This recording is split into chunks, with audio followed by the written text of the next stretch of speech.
Hi everyone, this is Sharon McNall and I'm bringing you a pre-recorded video today. I have 2 card kits left over from a class I did 2 weeks ago, and I used the Reindeer Days designer paper along with the Reindeer Fun bundle. So I needed some more Christmas cards. I have 2 card kits left. So what I'm going to show you is how I mass produce my cards. All right, so this one was typically okay to mass produce. The only thing that I would say is the die. This one here was a little hard to cut out, but stick with it. You can use, what I used was wax paper and rub that on the die, the cutting side, and then die cut it, and it seemed to work a lot better.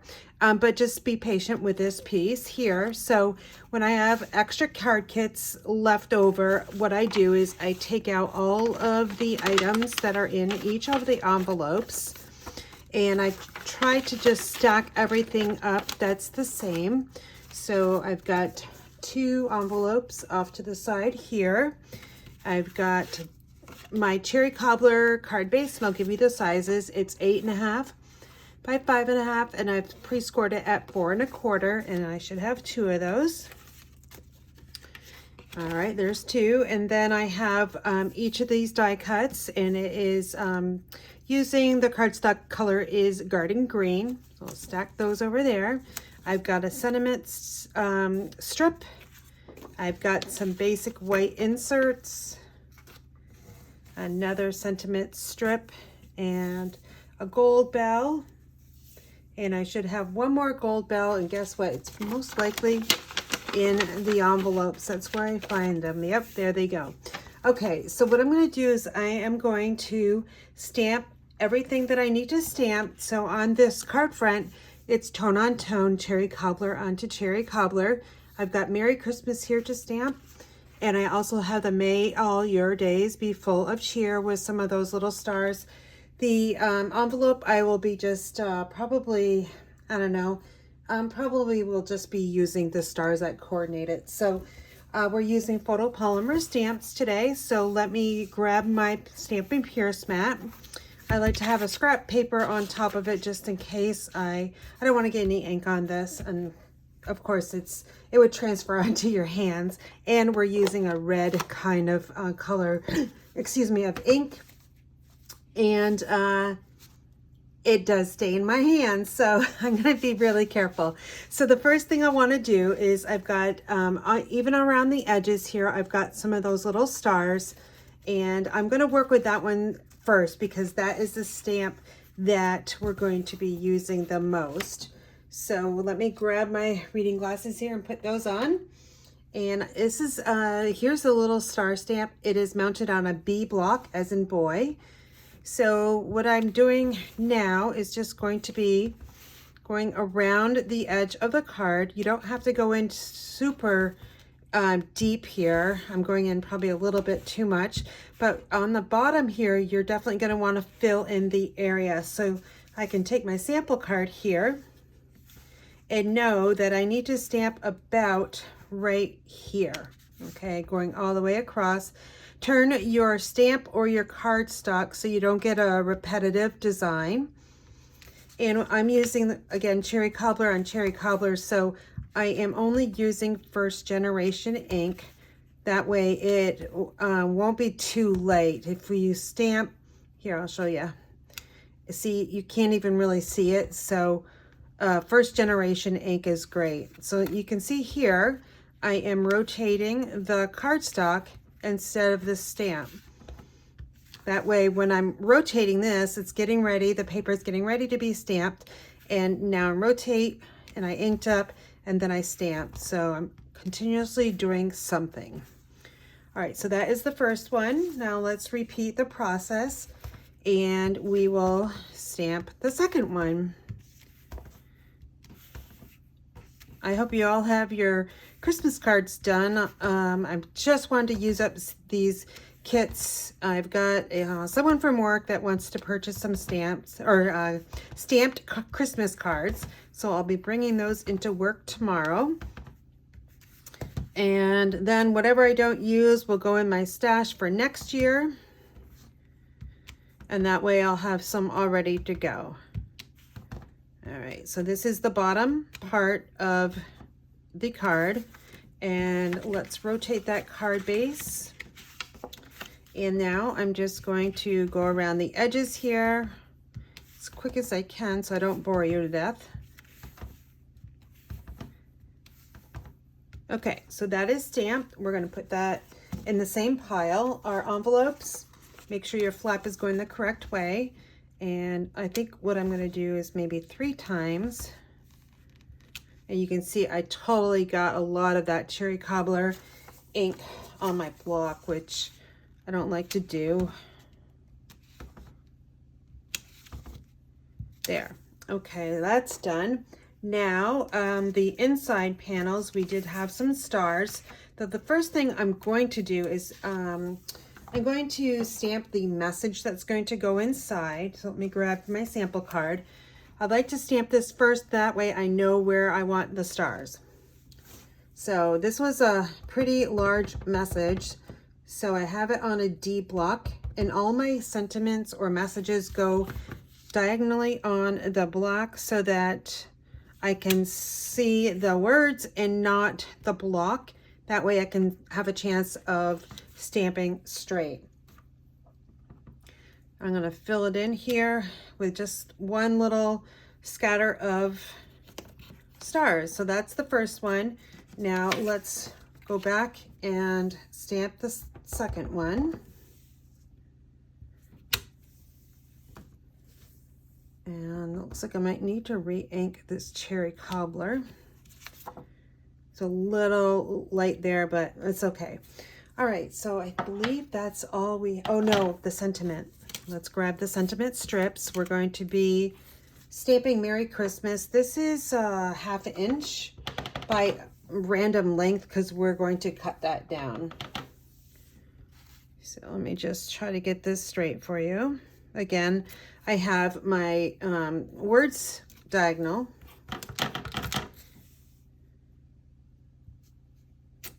Okay, so I love that font. It's so cute with the R's and the S's, how curly they are. Makes it kind of festive. All right, now I'm going to close up my ink.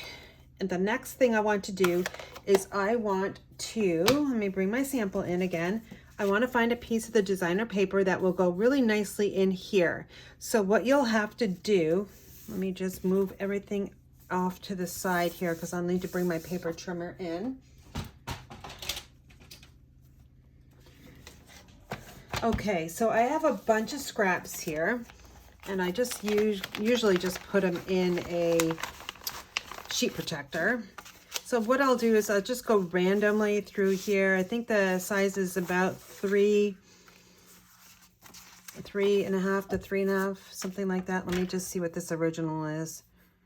It is, 4 by 3.5. Okay, so what I want to do is find a piece that's going to look good in there. Now, this one doesn't look so good. If it was up a little bit higher, that would be great, but we've got an opening here. So I know that one won't work. This one here is just, I think I can work with this one. I love this up here and this little reindeer poking through. So I think I'll work with that one. And let me just find something different. That one's just too, in my eyes, a little too boring. That doesn't really even go. And I would love to get these two in here, but then that is a little open. That one won't work either. So I've got some more in here. So let's see what we have. That one may work. This one. And let's see what this one will produce here. So this one might have a better chance. Nope. Let's see if this one will work. Let's see if I can get something a little bit better.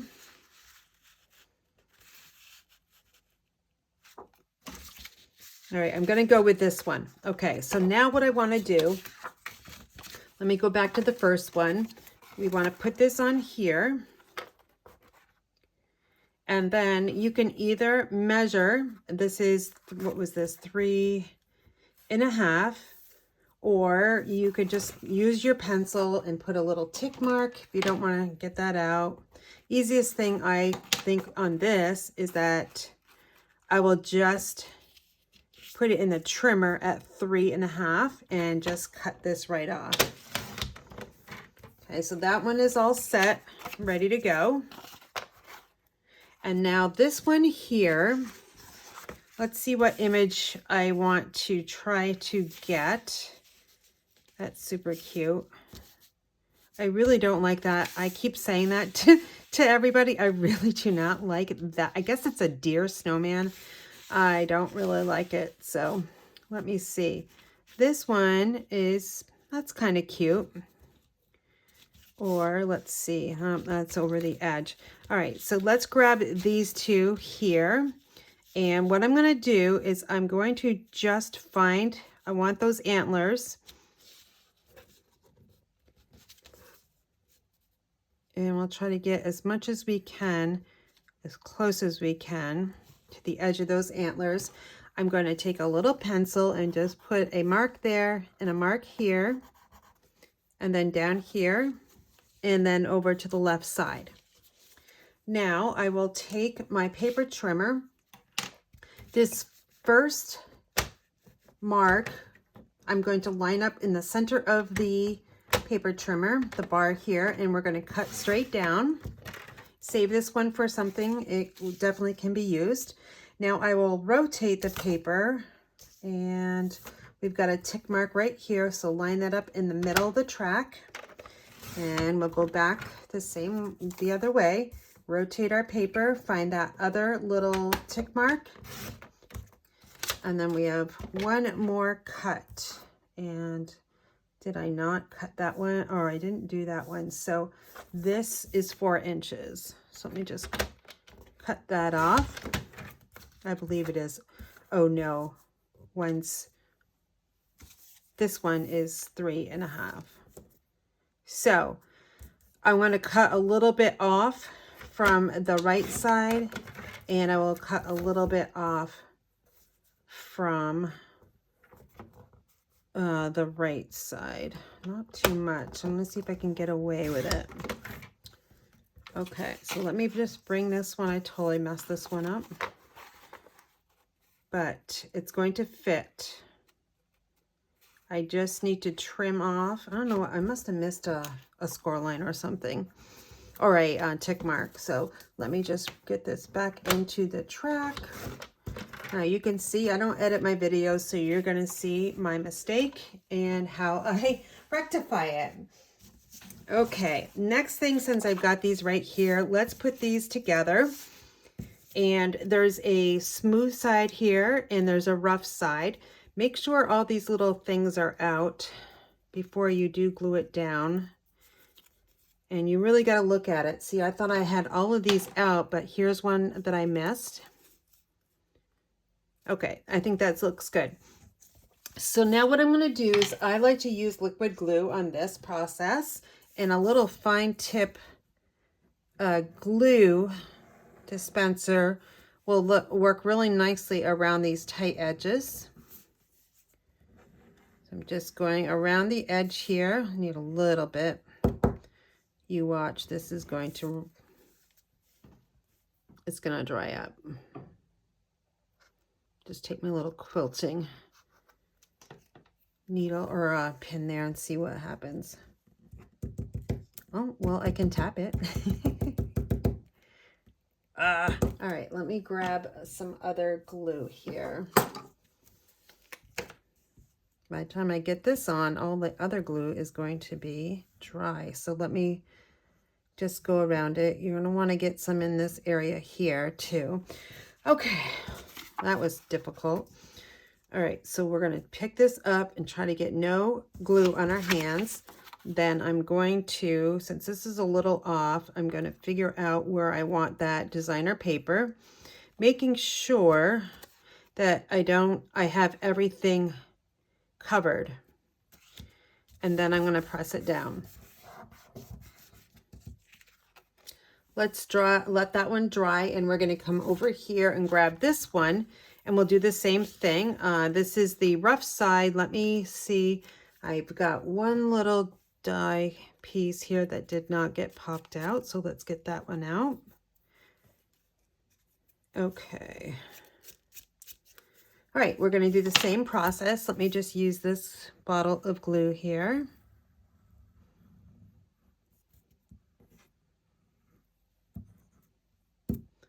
And you can just little taps in here too. I like it free flowing on the foliage part, so I'm not gluing that down. And then I'm going to just place this over top. And I'm lining up the edges, and hopefully I don't have to cut any of that down. You can also press it from the back side. I like to do that a lot of times. All right, so we've got those ready to go. The only thing here is I see a little bit of that designer paper. So let me grab my awesome paper snips, because if you don't trim this down, you're gonna see it. So we get like a 1/16 of an inch piece. Now all the other sides are fine. Let's go back to the one that we made the first time. This one I have way too much glue on, I can tell. Paper's a little wet.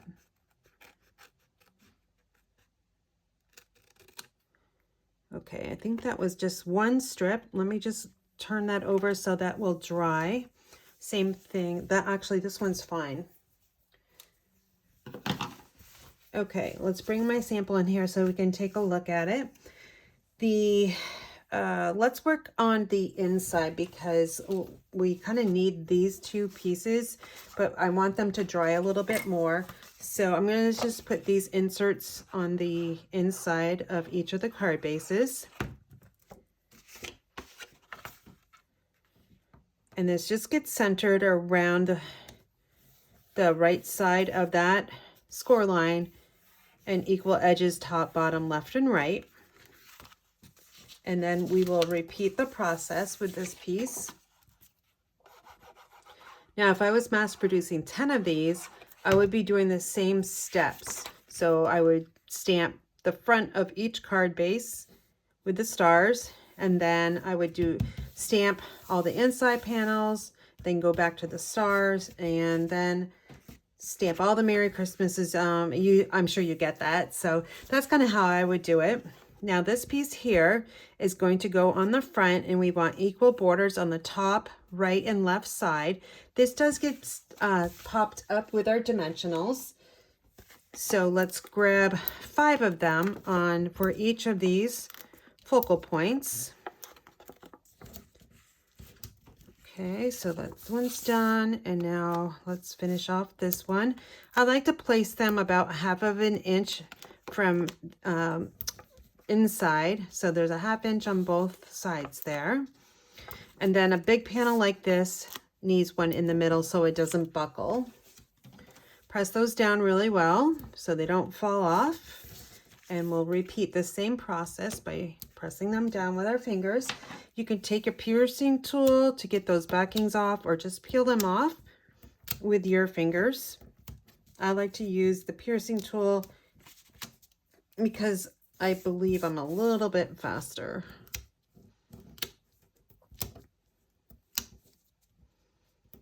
Okay, so those are prepped and ready to go. I can take one of these and add it to the front. Again, I'm looking top, left, and right. All right, so that's what this one looks so far. Now let's grab the second image here. This one's really cute. I love that reindeer. And we'll repeat that process. So equal borders on the left, right, and top. Press that down really well. Next thing I'm going to do is work on these little bells. These are gold foil bells, just some scraps I had, and I die cut those out with the reindeer dies, or Reindeer Fun, excuse me, dies. And then there's sometimes the foil won't pop out, so you've got to just look at them and just see if everything has come out, but it just needed a little help there.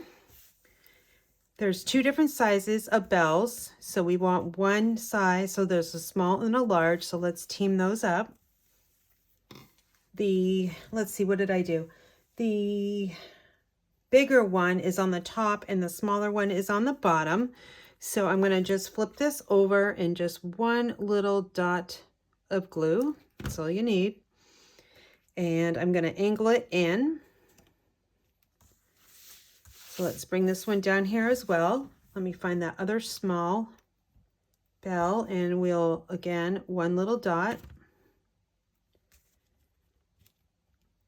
Now the next one is going to get popped up with a dimensional, and it's going to have to be a small piece because we don't want to see, you don't want to see it through the open spaces. So let me grab my dimensionals again. I actually have some mini dimensionals, very handy in my little container over there, and I'm just going to put one of the really small ones towards the top. I'm stuck to my finger. And I'm going to put this one on right now so I don't lose it. I'm going to angle it the opposite way, but they are overlapping right here because the trim here, or the linen thread, is going to go right there. Now let's find that other one, that bell. It seems to be lost on my desk, so hold on just a minute. All right, I found that bell. It was way over. It must have been stuck to my finger. I didn't really notice it when I went to grab my mini dimensionals. That's where I found it. So again, we'll apply one of those towards the top and pull off the backing and then add it to the front there. Okay, so it's looking pretty good. Next up is the sentiment. We can put that on, grab both of them, and we're going to angle cut the sentiment. So we'll take our paper snips, and then I'm just going to angle cut it like this. No rhyme or reason. I don't measure it. I just eyeball it. And we'll repeat the process.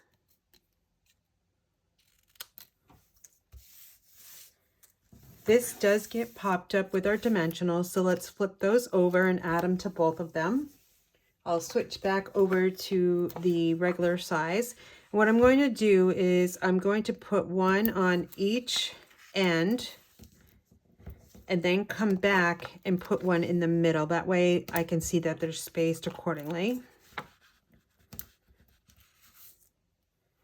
And it looks like I don't have any left, so let's just cut around the edges here.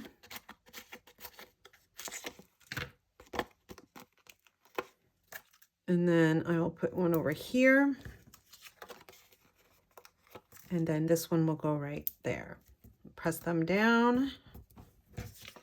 And now let's take the backings off. We use a fair amount of dimensionals in this card, but I love giving cards dimension. And it's simple to do it with our dimensionals. Look at this. I got that one stuck to my hand. Okay. Merry Christmas. We're going to slide this little tip here. Actually over it. I don't think it really matters. I'm going to slide this one just under. Just barely. Okay, and what I was looking for too was the garden green. We could see that along the bottom edge. So let's repeat that process. Again, I'm bringing it up a little bit so we can see some of that garden green. And then give it a good press.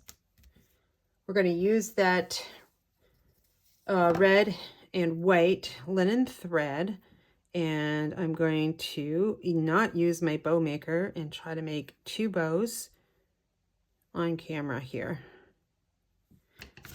And I'm just going to trim that off for right now.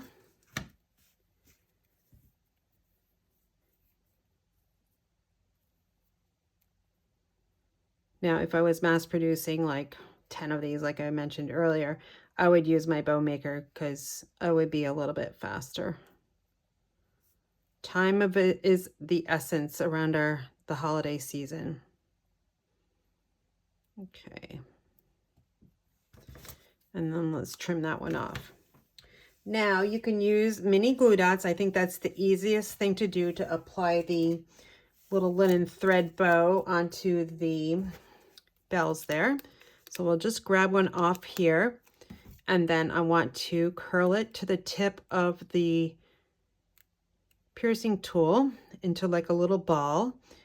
Then I'm going to add it, just rest it on here, take my little bow, press down, and then release.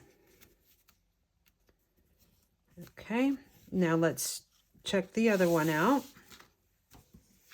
We'll do the same thing.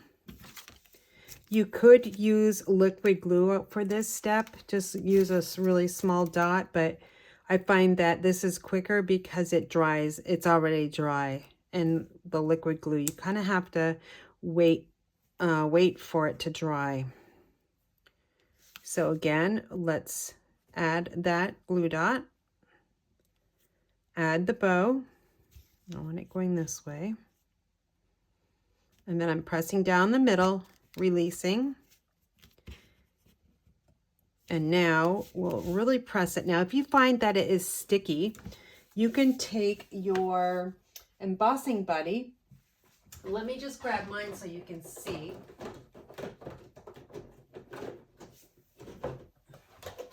I just store them in these little containers here. It's just like cornstarch. You can just dab it like this because the cornstarch it does come out, and this way it won't be as sticky. You can just test it with your fingers. There, that one's not even sticky, and that one's not either. So then you might have to just kind of go like this, brush it off because you might get some residue. Let's take our tails on this bow and even them out and cut them down.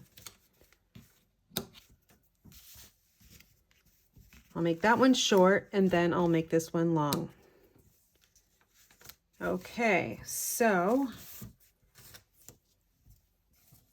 the last thing I want to do is I want to stamp the back side of the cards because I think it's always fun to do that.